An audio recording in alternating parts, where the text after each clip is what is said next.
Hi, I'm Whack. And I'm Pat, and welcome to another episode of the Weekly Orbit for the week ending September 15th, 2023. So we're going to try to consolidate all the rocket pool news in just 30 minutes or less. I'm here with Whack. Whack, where are you podcasting today? I am back home. Thankfully, I'm back in my usual place. As you can tell by the increased audio quality and video quality and all that usual stuff, like I'm not using my computer mic anymore.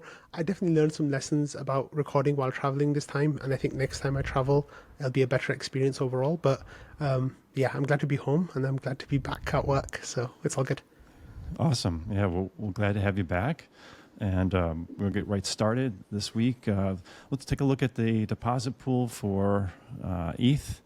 And we're full. Well, actually, we're over full. It's 19,332. That's you want to explain what happened there? How is it possible we're over capacity? Yeah, so as you know, the deposit pool's been pretty much full for the last like a couple of months now. And what has happened is that when someone withdraws their stake, then that gets added to the deposit pool, the ETH from that. So what happened about an hour and a half ago is someone withdrew around 200 validators worth of stake, and they were LEB8s, 200 LEB8s. So all the ETH from that got added onto the deposit pool. So right now, then there's no premium possible. There wasn't much of a premium possible anyway, which is why we've seen like the deposits slow down. We're at that like kind of perfect equilibrium between deposits and staking. People going live with stakes. So like what we need is then the people to be buying on the secondary market for there to be a premium, which then you could arb to start new validators, but that's kind of not happening. And then with this being over the deposit pool now, that might make it even slower because there's zero premium to be had now until that 1,300 or 400 ETH gets cleared, and then that point then the premium will be back. So that's kind of where we stand right now.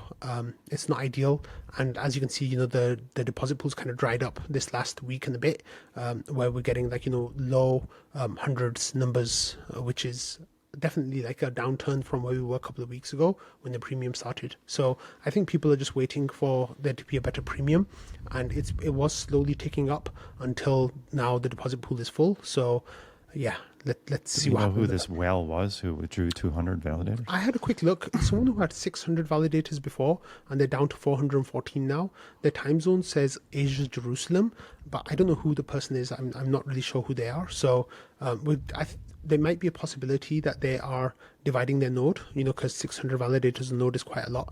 But at the moment, we don't know what's going on with that. So as soon as I know more, as soon as we know more, I'll definitely share it either with the Rocket Fuel listeners or maybe we can talk about it next week on Weekly Orbit. Sure. And talk about the validator queue. If you're going to start, it's down to 13 days. 13. Yesterday was 13 days, 5 hours. Now it's down to 13 days, 0 hours. Yeah. So do you expect that over the coming weeks we're going to get down to almost zero wait time? I think so. There might be like a sweet spot where people just are happy with that amount of time and they'll just stake, and then that will kind of stay the equilibrium for a while. If you scroll down a little bit, you can see a couple of points where that's happened. On this page, if you just scroll down, you can see that at the 90-day point there were a bunch of people, but then also around the 80,000 validator, it was kind of flat there for a while, so people were happy to stake at that point, which was around 35 days. And since then, around the 20-day point, there was a little bit of a flat period, a little bit above that, and now we're kind of at a flat period again, or slightly heading downwards. But basically, since June, it's been steadily decreasing, and at this rate, by the end of October, we'll pretty much be at zero. I don't think we'll be at zero exactly, because even before Shanghai, stake was coming online, but it looks like it'll just be the case where we clear the queue, and then there'll be people coming online, maybe a few hundred, a few thousand validators a day. But the rate of increase on the number of validators will slow down definitely. Yeah, we had after Atlas. I'm sorry, not Atlas. The Shanghai. The Shanghai, Ethereum fork. Yeah. It was a real de-risking event right, for stakers. Before you could put stake in, but you couldn't take it out. After that, it allowed withdrawals. And so you get this massive influx. And I think we also had Kraken had to remove their stake. Yeah. And so a lot of those people probably restaked. And so you had this giant influx in April, May, June, July. Yeah. And now we're kind of, as you said, we're probably approaching some type of equilibrium coming up. Yeah. And I think, stake will still continue to come online. It just wouldn't be like this huge queue that we've seen. It might be a few days of queue, and that's kind of where we'll be.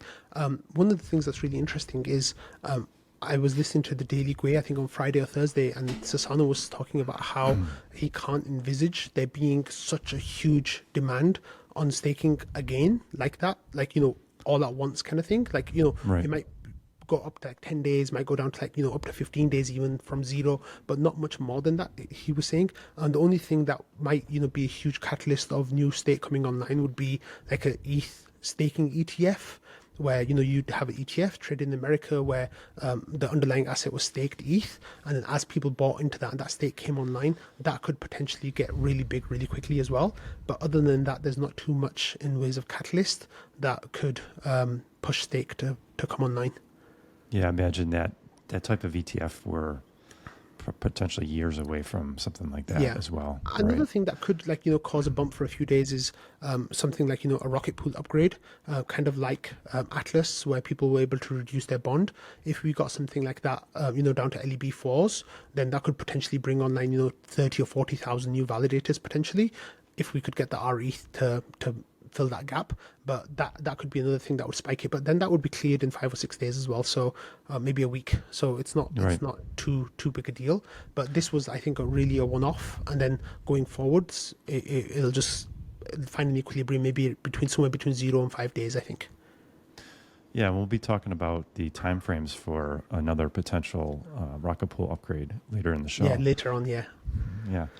Here's a little quick chart, trading view chart of we've got RPL, ETH ratio, along with LIDO ETH ratio. Can you just refresh this really quickly? I don't know when you loaded the page, but we had some buys coming in the last little while, so we had a bit of a pump there. Yeah, sorry, carry on. There it goes. Wow, that just went up because I probably refreshed this 15 minutes ago, and it was at 13.013 something, and now we've gone over 0.014. Ramana just bought around 50 ETH of RPL, I think, so that was nice. Oh, great. Yeah. Wow. Something like around that point, so yeah. That's nice. Thanks, Ramana. Yeah.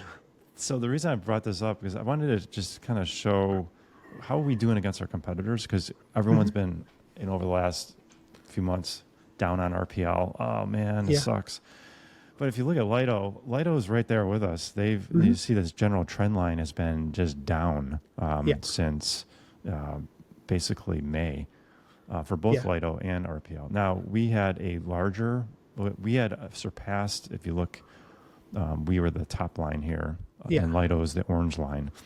And we had surpassed them, but that also means we had a larger room to fall. So but I guess the trend line has been with staking tokens. It's been down. And perhaps we're somewhere at equilibrium now for a while, and we'll see where it goes. But do you have any thoughts on the trend line? Yeah, I think what happened is, since last summer, pretty much when we reached $7.50 and 0.0075, from that point on, it was pretty much up only, all the way up to, that Shanghai Atlas period. And there was a blip for FTX in there as well, in November, October, whenever it was. But with that whole like 8-9 months, that was like a 10x pretty much move for Rocket Pool. It was like I think 8x in US dollars, and it was a 5x against ETH. So that kind of move, is really in the bear market for an alt is we all should have known, right, that this was kind of going to be unsustainable, especially when we started getting the signs that the post Shanghai momentum that we were hoping we would get wouldn't quite materialize the way that we hoped it would, with solo stakers and migrations from Lido and all that kind of stuff. We just didn't see any evidence of that in the first month or so. I think at that point, the signs were kind of there that this might not be sustainable. But we did outperform Lido because we had massive TVL growth and there was a lot of hype around Rocket Pool. So that's what I think people on the outside were kind of seeing and then buying in. But people like us, who've been in the community for a while, I think, we had some ideas of what we could expect post Atlas and Shanghai, and that didn't quite materialize in the way that we wanted. But as you can see, generally, they're quite, the Lido token and the RPL token are quite closely correlated, except for that period, around Shanghai and Atlas, when we had so much stimulus and so much eyes on Rocket Pool. And then since then, we have underperformed. But if you have a look, there are periods where Lido's been above us, but we've kind of been going hand in hand with them. I think, in all honesty, we just need a couple of staking narratives to come back, and once that happens, we can expect the Rocket Pool token to really outperform again. Of course, we're going to be talking about the upgrades later, but there's two decently sized upgrades, one huge, one good, on the horizon for Rocket Pool. There's also Ethereum based stuff that's happening, and then Node Set will probably be launching at some point in the next 4 to 6 months. So all of these things together hopefully will be a nice narrative drive for Rocket Pool, and at that point we'll get a good idea of what the bull run might look like if and when it comes. Right, exactly. Yeah. All right, let's move on to, we occasionally show the Rocket Pool DeFi doc here, which is updated every couple of weeks by members in the community of what you can do with your rETH or RPL. And if since last time I checked in with this, it looks like it's been refreshed a little bit with some nice graphics showing your risk levels. We won't go over the whole thing, but if you want a passive strategy, you just want to hold rETH, the current 30-day average APY is 3.67%, and the risk level is considered the lowest of all your DeFi choices. Yeah. Okay, and then it slowly ramps up. We've got, if you want to do a active strategy of Gamma rETH, ETH pool, it's 24% APR in the last 24 hours. That's medium to low, and so on and so forth. So I always like to throw this in every so often, just if you're wondering what you can do with your tokens. This is a nice place to start to see what the current rates are. Yeah, so the shout out goes to Kent Philly, who took over this project from Waldorf, who was maintaining it before. And Kent's done a really nice job of kind of just beautifying it all. He also made a website. I think the address is rpldefi.com, but I'm not sure. There might be a link towards it at the top. Is there a link anywhere? I think it's rpldefi.com, so you can just go to there. That is right at the top. Yeah, so you can just go to that website from now on, and you can just see the page, and it'll navigate you to this document. So it makes it easy to kind of share with people.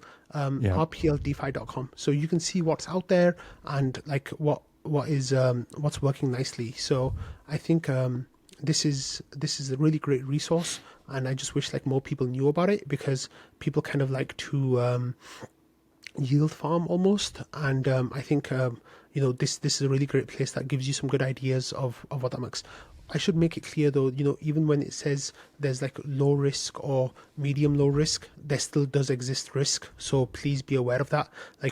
These DeFi strategies, regardless of how safe you think they might be, there's a chance that they could get hacked basically, and just because they haven't yet doesn't mean they won't ever. So please be careful when interacting with any strategies, especially the ones that are actually high risk, because crypto is pretty far out on the risk curve, and now when we say lowest, you're still pretty far out on the branch, exactly, on the tree, right? I think the main thing that we can remind our listeners is the way that you get ahead in crypto is just by staying alive, and by doing things that are even slightly risky, you increase the chance of you not staying alive. So please be aware of that, because the last thing you want is for you to lose all your crypto or getting liquidated or hacked or anything like that. Exactly. Yeah. Just don't get wrecked. Yeah. Okay. On to some news. This last week, there was the big conference in Singapore. The Rocket Pool team was there, and a good friend of Vitalik made an appearance with the team, and here's a great photo. And he made some remarks regarding staking decentralization. Wax. So what did Wax say? What did Vitalik say? And who do we have here in the picture? Right, so here on the left of the picture, we've got Grant, who's like the biz dev person on the team. Then we have Dave, who's the founder of Rocket Pool. Next to him is Nick, Nick. who does like the front end and website stuff and like all the stake.rocketpool.net stuff. I don't know whose back of head that is. And then on the right, of course, we have Vitalik. So it seems like they're having a nice little laugh.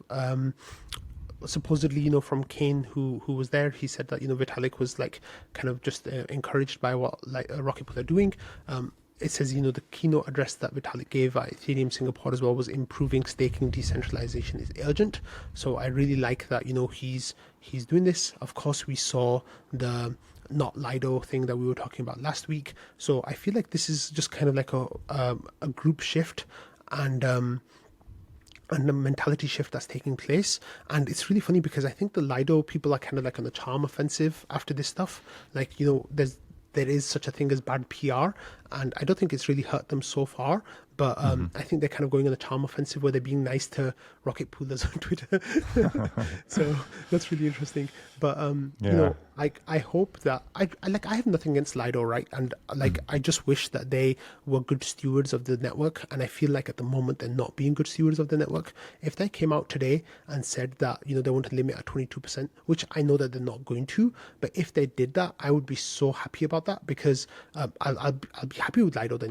There's nothing wrong with Lido as an entity at that point. I just wish that they cared a little bit more about Ethereum and the health of Ethereum instead of just their bottom line. But sadly, that's the way it is right now, and there's not much we can do except just build better products and get better information out there.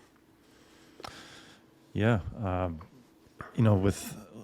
just think that Lido's incentives aren't aligned as much as, say, folks at Rocket Pool with the health of Ethereum, because Lido, they do staking across several different ecosystems. And I remember you think of the trilemma of security, decentralization, and scaling. And it's like it's a stool with three legs on it. And I think Ethereum, the way I'd like to know what your comments are, but the stool's two legs of of decentralization and security, Ethereum has got. And we're working on the scaling part with L2s. Yeah. But what I feel is that with Lido becoming so dominant, that leg of decentralization is starting to become a little shorter, or could get shorter. And then your stool never stands straight up if you've got uneven legs. So I feel like maybe that's a mental model to think of as a stool, and Lido's trying to shorten one of those legs to their own benefit. And I'm the same camp as you. I have nothing against Lido. They've got a good product. They came first. They've got a deep liquidity. It's just, I don't know if the incentives line up, and how we fix that is a matter of debate. Yeah, I think that's where we all kind of stand right now. And once we figure that out, then hopefully Ethereum overall will be in a much better situation. Of course, the security issue matters as well, because with one entity kind of holding over 33% of the stake, that definitely impacts things like finality. Potentially, if things go wrong with Lido, it also there's certain attack vectors that open up to Lido, like multi-block, like MEV and things like that. They haven't done this, so like it's not something that we should be saying that they will do or they have done, but the possibility kind of like starts to really come forward when they are proposing 1/3 of all blocks. They can really start to do some like pardon my language, but like fuckery basically with the chain. And that's what those are the kind of things that we don't want to happen. We don't want anyone to be in a position to it's okay for them to say that we don't want to do this, but we'd rather they be in a position where they can't do that, and sadly we're not there now. Right, exactly. Okay, moving on. There's another conference, Permissionless, down in Austin, Texas, and a friend of the pod, Ken, was there representing Rocket Pool. There's a picture of him on stage with the panel. Did you hear any feedback on how this went? I was trying to find information about it. Yeah, I talked to Ken, and I'm not sure how much I should say, but he had a nice time. He talked, and he said that it was a very well organized conference. It's just one of the things that happened was there were 3 different conferences taking place on the same weekend. So I think because of that, attendees kind of got pulled and pushed into different directions, and that was something that I think was a little bit disappointing. But if from what I've heard, people who went to Permissionless had a good time. It's just I don't know if there were enough people who went there as what they were hoping would go there. Yeah, I didn't realize. I don't know if the event organizers of all these realized that they were having competing events on the same weekend. You had Singapore going on, same week I should say, and Permissionless. Yeah. But Ken's a great ambassador for Rocket Pool. I'm glad to see he was there representing. Yeah, he did a great job. Okay, so on to the next item. Joe jumped into trading. Give us his ideas of the timeframes for the next couple upgrades, Houston and Saturn. And he says here, keep in mind, I still have to maintain version 1 and do all the Houston stuff, then paternity leave. So it's not like version 2 will be here tomorrow. Someday we'll have another dev working on stuff. Someday, cue the Disney song about dreaming to the future or something. And kind of goes on. I kind of felt I didn't feel so good after reading this back. There was, we've got issues with, there's EIPs that have to be passed into the protocol. There is there's a lack of development team members to try to get these upgrades out as soon as possible. And as Jasper mentions here, as always, Rocket Pool is understaffed. Saturn end of next year. Oof. Yeah. So what are your thoughts? What are your feelings on the little breadcrumbs that Joe dropped on us? Yeah, so I think one of the things that we have to be really careful of here is understanding just how many moving parts there are to Ethereum, and then how that comes down to Rocket Pool, right? So the next update is Houston. That will probably go live at some point in the next 4 months or so. We were kind of hoping that it might be the end of this year, but what's kind of happening is there's stuff that's happening on the Ethereum chain, with the Cancun upgrade that's coming soon, hopefully. But then with the Rocket Pool itself, we have Kane and we have Langers and other people working on some of the smart contract stuff. And then Joe's working on the Smartnode stuff, the software that you install on your node that keeps everything running. So there's all these different moving parts. And as soon as one of those parts is delayed for some reason, it kind of impacts everything else. So what's happening here now is, Joe's working on Houston, but he's also working on the Smartnode version 2, which he thinks will be a really big upgrade. And what's happening is that those changes will have to be audited, right? So there's no way to kind of rush things along in a certain way if you don't have an audit window. You need all these different companies that will come and audit your smart contracts. If they don't have a window available for you, then you're going to be stuck. And Rocket Pool has traditionally had two of the big teams kind of auditing, like Signify and Consensus, I think. Maybe that they're doing. There's some of the very well reputed ones, but they've got years of backlog, for auditing for their contracts, and that's the kind of problem where you have externalities and internalities. That's not even the word, but I'm just gonna put it out there. And then with Joe, that's a word. Yeah, internalities. Okay. Yeah. And then Joe's going on paternity leave, so I don't know if that's going to be an American paternity leave or an Australian paternity leave, because they're definitely two different things. Australians, of course, have way better benefits for employees. Yeah, exactly. So once we start getting those pieces of the puzzles together, it seems like things were not going to be as an optimistic timeline as we hoped they would be, sadly. So I think Jasper here was kind of disappointed, saying Saturn end of next year, oof, because we really want these upgrades to come out, because this is where people can start to see big things coming for Rocket Pool, with Houston and with Saturn especially, and I think just having to wait is going to really annoy some people, I think, or frustrate some people. And Jasper's first line here, as always, Rocket Pool is understaffed. I think that has been fair in the past, but we have to remember as well that we need people working on specific domains, And just if you had other staff members, it doesn't necessarily mean that every domain would automatically get boosted in terms of productivity. You'd have to get another smart contract developer. You'd also have to get another smart node developer, and like that would help boost productivity. But then there's some difficulties in there about hiring and making sure that abilities don't overlap and all that kind of stuff. It's really, really hard, to grow well. And I think the Rocket Pool team's really struggled with that because, they haven't hired a new developer since Joe came on, and that was over 2 years ago. So, yeah. What is the stat? So at one of the Twitter spaces about a month ago or so, there was talk of hiring the senior developer, and from Langer's, if I recall, it sounded like it was imminent, and then we've heard nothing since. And there was also talk of junior developer at some point soon as well. But have you heard anything about what the hiring status is? Nothing. No. I'm in the dark as you are, and as everyone else is here. If I do get any breadcrumbs, I'll definitely share that with you all. But at the moment, I'll be honest, I totally even forgot that had happened. So that's how long it's been, But I don't know where I guess that. I kind of forgot too until I see this, and Joe, it's congratulations. He's having a child, and he's going to have some time off, and I'm all for that. Totally deserved. Yeah, exactly. Yeah, totally deserved. Yeah. He works really hard, as everyone does on the team. Yeah. But getting another member or two on the team, I think, would be really helpful.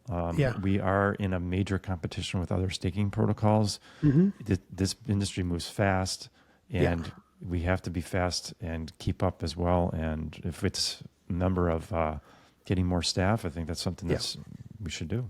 But especially now, perhaps they are. We're in the dark. Yeah.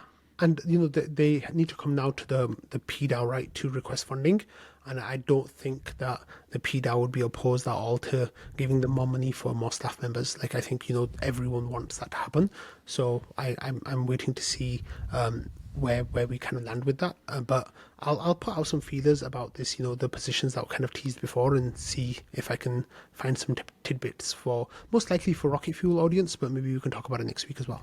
Sure. Yeah. Okay, next item, some good news. Destroya pops into trading and says, hey, why did I get RPL from object?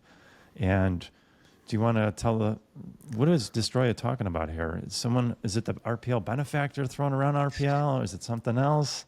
Yeah, I think object. It's a nice day when you wake up and you look in your wallet and you got someone just threw in some RPL for you. What happened? I think what's happened here is that, Object is the RPL benefactor, and maybe sent RPL from his alt instead, like his main instead of his alt. So no, so Object of course is on the GMC, and Object is he's the person who put together this transaction that we're going to talk about now. So other people just signed it and then it was executed. So I guess it looked like it came from Object. I'm not sure why. It should have just come from the GMC's account. So here Valdorf says, is this? Sorry, scroll up a little bit. Just a tiny bit, no, the other way, sorry, down, scroll down, yeah, just there. So it says, was it 13.64 RPL from the GMC?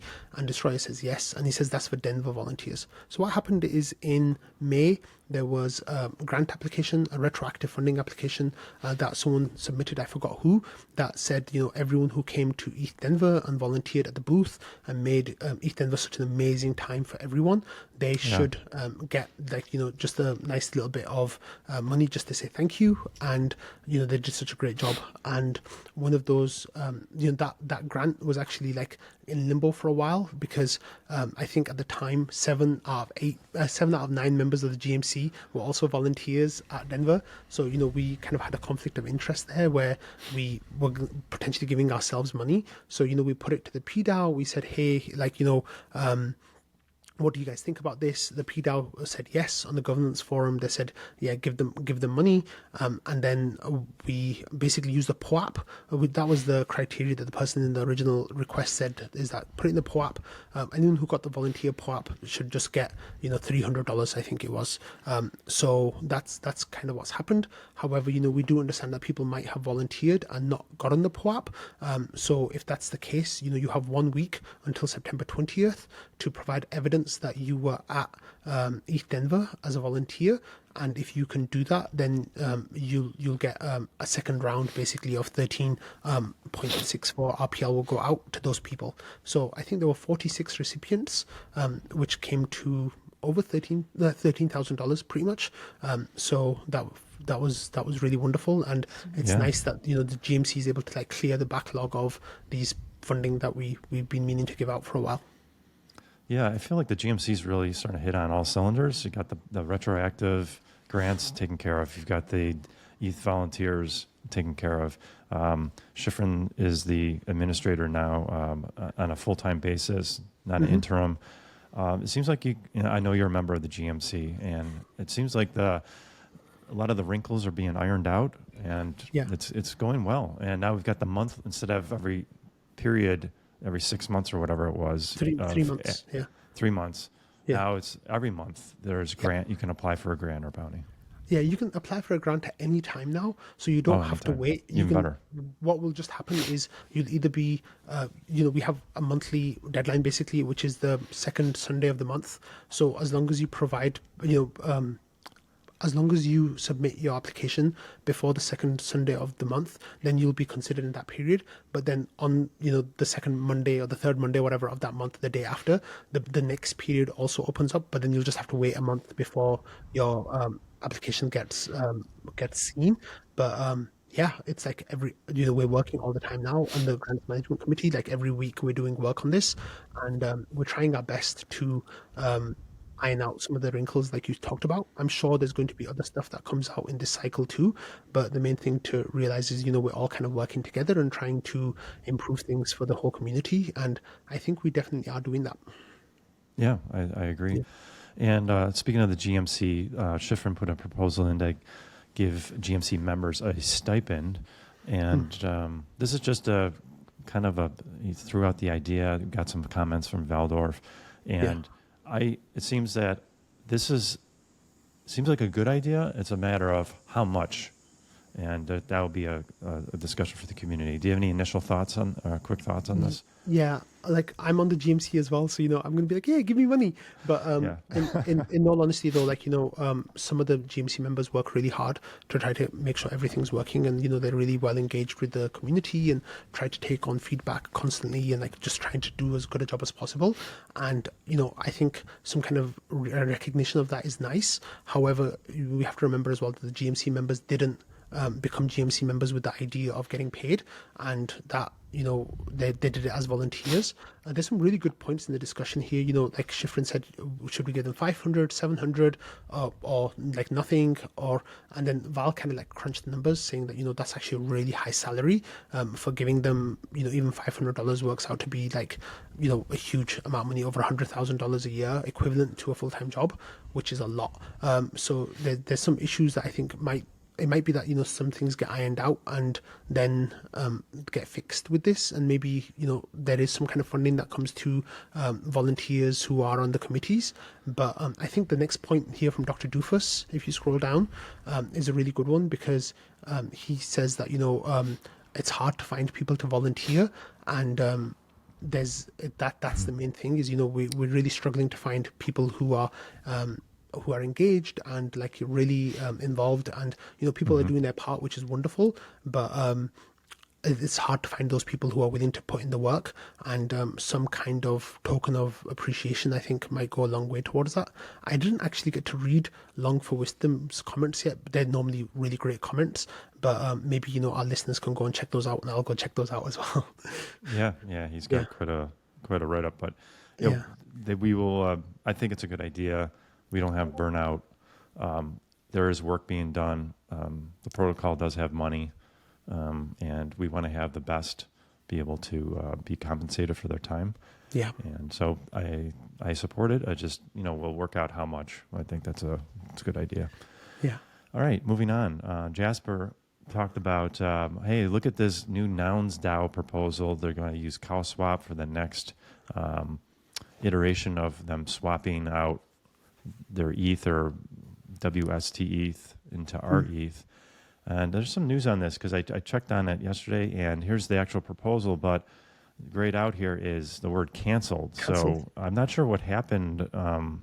They started the vote on STETH to rETH treasury Yeah. diversification, and it's been canceled. So you have any news on this? What No, happened? I'm actually a little bit behind on this as well, so I'm not sure exactly where we stand on this. The Cronfi proposal seems to have gotten approved, for them to do their thing, but they are pretty much dead in the water. They can't raise the liquidity to get things working.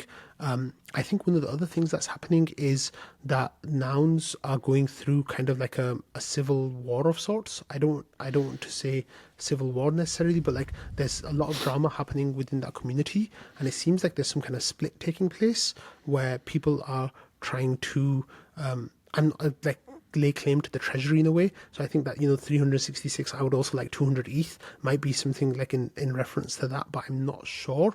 I've just gotten a glimpse, like just tidbits basically of there being some kind of drama in the nouns community. So it might be that once that drama is settled, then Cowswap can come back and put in this again. I don't even know, they might be ended up like liquidating parts of their treasury and like refunding members and burning some of their noun NFTs. I'm not exactly sure of the full details. Maybe I can ask Al, who's the person who shared this with the Rocket Pool community, and try to get some information of what's going on. Just above proposal 365 was to diversify STETH and rETH. Yeah. Proposal 366 is titled, I would also like 200 ETH, please. Yeah. I don't know if that's a joke, but that was canceled as well. So we'll find out. That was in what's going reference on. to some of the drama that's going on, I think. So, yeah. It sounds like it. Yeah. All right. Okay. Our last item for the week is Joe with a little update on you were talking about it earlier, Wack, the Smartnode version 2 that Joe is going to be working on. He says, today I'm working on a totally new key management system in the Smartnode with the following modes. Normal mode would be password and node wallet info stored on disk.